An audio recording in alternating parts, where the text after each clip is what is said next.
आलिया को अपनी दादी जान से बहुत प्यार था। दादी हमेशा तस्बीह पढ़ती रहती थीं, सुभान अल्लाह, अल्हम्दुलिल्लाह, अल्लाहु अकबर। उनके कमरे में हमेशा सुकून होता था। एक दिन दादी का इंतकाल हो गया। घर में सब उदास थे। चंद दिन बाद आलिया दादी का कमरा साफ कर रही थी कि अलमारी से वही पुरानी तस्बीह मिली।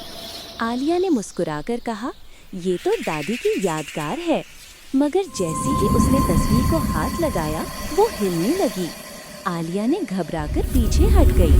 तस्बीह खुद ब खुद घूम रही थी और धीमी आवाज आई, सुभान अल्लाह, सुभान अल्लाह। आलिया चीख कर माँ के पास भागी। अम्मी कमरे में आई तो तस्बीह आराम से रुक गई।